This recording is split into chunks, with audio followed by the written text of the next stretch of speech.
Hello and welcome to the post-game report for the EDFL Match of the Day. And Jake, it was an absolute classic today for the broadcast game that we had on 98.9 Northwest FM. It was Aberfeldie versus Strathmore in the Westpac Premier Division here at Clifton Park. It was a lovely day for football, Jake. It's a little bit windy, but the sun was shining all day, and it was Aberfeldie that led from start to finish. But if you can believe it, Strathmore came from nowhere in the last quarter and snatched victory from the jaws of defeat. They led through the entire game, did Aberfeldie, led by 29 at quarter time, only 9 at half time, 9 again at 3/4 time. But Richard Little with the goal in time on of the last quarter snatched the lead for Strathmore and ended up winning it by 2 points in the end, 12-7-79 to 10-17-77. Absolutely incredible stuff. I'm still catching my breath, mate. That is the best game of football I've ever called. Fantastic finish. It was 12 goals to 6 after quarter time. 4 goals 6 was the score to 1 behind at quarter time, Aberfeldie's way. And from then on, it was 12 goals to 6 to Strathmore. So incredible stuff. I thought the two highlights for me were the two deep forward contests. We had Nathan Lyons, who took on Daniel Connors, deep forward for Aberfeldie. Then we had Josh Toy, who went to Jordan Doring. Now, especially the Lyons on Connors one. Connors threatened to burst the game open off his own boot on a couple of occasions. He was trying to use his body really early in the contest just to nudge Lyons out of it and get the ball onto his terms and kick a few goals. He ended up with a couple of goals himself, and then at the other end of the ground, Doring ended up with 3. But cracking contest. You can tell exactly why Strathmore have played in the last 2 grand finals. The amount of grit and determination that they showed was fantastic to see, and we were right with the Strathmore bench, and they went absolutely bananas, and so they should. Yeah, I don't know if you can see the scoreboard behind us, but we're actually charged with manning it and updating it throughout the second half today. It was a difficult day for us, so we're actually calling outdoors, Jake, in the second half. We enjoyed it a lot because we got all the atmosphere. It was quite loud, the Strathmore. You were doing the scoreboard as well, mate. Yes, so you did it all today, yeah. as did Anna behind the camera. Thanks very much to Anna for today too. Fantastic effort.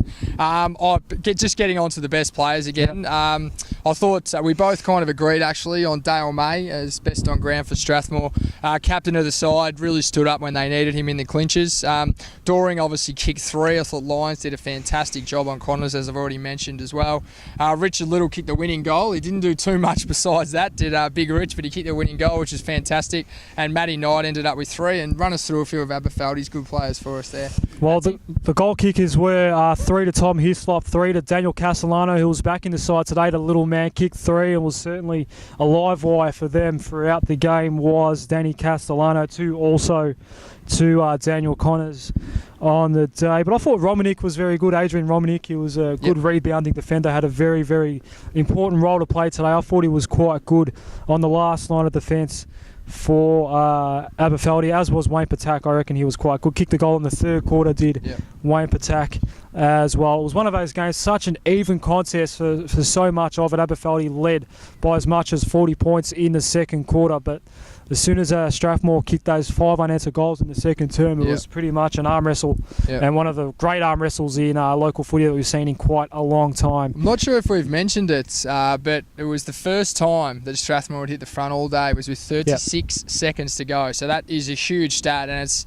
it really is not often that you see something that emphatic on the stat sheet. So Abbas led for 99.9% of this contest, but unable to get the chocolates. It was unbelievable, but the good news for Strathmore was they got the win. The bad news is they're still 5th on the ladder, so they've managed to keep themselves in touch with the top 4, but with some other results, some big results that came through today in the Westpac Premier Division. Airport West got the job done over Greenvale quite easily in the end as well, Jake. It was quite an emphatic win for the Eagles. But what that means for Strathmore was that they remain 5th, and Airport West remain, I don't know if they went to 3rd or 4th, but Avondale Heights, they're both on 11 and 5, Avondale Heights and Airport West. So Strathmore still 1 game behind both of those clubs, as well as a significant percentage gap as well. So they've still got a bit to do with 2 games to come at Strathmore, but certainly have done themselves a favour by just keeping in touch. Unfortunately, other results didn't quite go their way, with Airport West getting that upset win over Greenvale. We actually had a couple of Strathmore faithful come over and ask us the result of that Airport West Greenvale game, and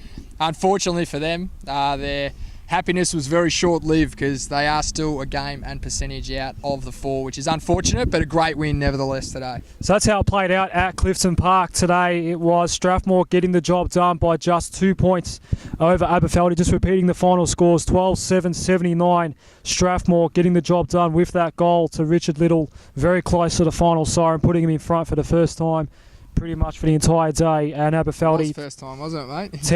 Aberfeldie 10-17-77, so a 2-point win for Strathmore. Next week, we mentioned Airport West and Avondale Heights. That's going to be our broadcast game in 7 days' time over at Airport West. So that battle for third spot is going to be up for grabs for those two clubs. Tune in to 98.9 Northwest FM for that one as well. Jake, it was a great game today. We enjoyed the call. Anna Harrington as well joined us in the box and outside for the second half as well. Good contribution again from her as well. But we'll see you next week for Airport West v Avondale Heights.